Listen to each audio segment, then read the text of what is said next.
Mais dis-moi Sabine, il se trouve où le cœur? Mais c'est simple, le cœur se trouve entre les poumons. Ah.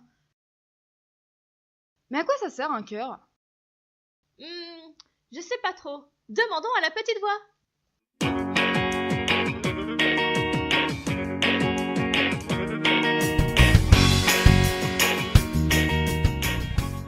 Voici un cœur de mammifère. Cet organe est un muscle.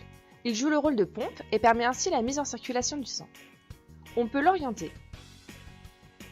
Voici la face ventrale qui est bombée et la face dorsale qui est plus plate.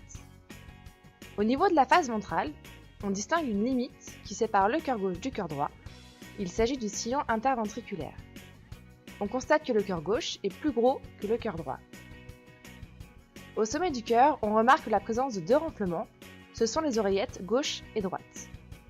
En dessous se trouvent les deux ventricules.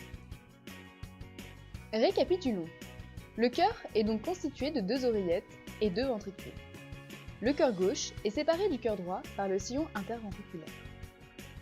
Sur cette photo, on observe différents tuyaux branchés au cœur. Il s'agit des vaisseaux sanguins. Ils permettent le transport du sang au sein de l'organisme. Il en existe deux types, les artères et les veines. Regardons ça de plus près. Les artères ont une paroi épaisse et circulaire, tandis que les veines ont une paroi plus fine et irrégulière. Au niveau du cœur, on observe l'artère aorte, l'artère pulmonaire, la veine cave, la veine pulmonaire. On observe de très fins vaisseaux sur la surface du cœur. Ce sont les coronaires. Ils permettent d'alimenter le cœur en nutriments et en oxygène. Ah, d'accord. Bon, et maintenant qu'on a vu l'organisation générale du cœur, comment circule le sang à l'intérieur? Nous allons simuler la circulation sanguine dans le cœur. Pour cela, nous utilisons un cœur, des tuyaux en plastique et de l'eau. On place un tuyau au niveau de la veine pulmonaire. On y introduit de l'eau et on remarque qu'elle sort par l'artère aorte. A l'inverse, si l'on introduit de l'eau dans l'artère aorte, celle-ci ne traverse pas le cœur et ressort par ce même vaisseau. En introduisant de l'eau dans la veine cave, celle-ci ressort par l'artère pulmonaire.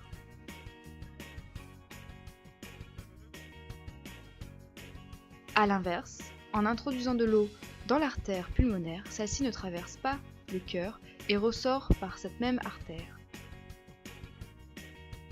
Pour résumer, nous avons vu que le sang arrive au cœur par les veines et ressort par les artères. Le sang rentre dans le cœur droit au niveau des veines caves et ressort par l'artère pulmonaire. Puis, il rentre dans le cœur gauche par la veine pulmonaire et il ressort par l'artère aorte.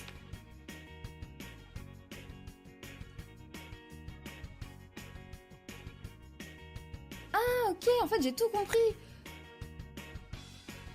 Le sang artériel est expulsé par la partie gauche du cœur. Il est ensuite transporté vers les différents organes de notre corps. Il passe ensuite dans le réseau veineux pour revenir dans la partie droite du cœur. Celui-ci l'expulse alors vers les poumons pour que le sang soit à nouveau oxygéné. Il revient finalement dans la partie gauche du cœur et le cycle recommence. C'est ce qu'on appelle la double circulation.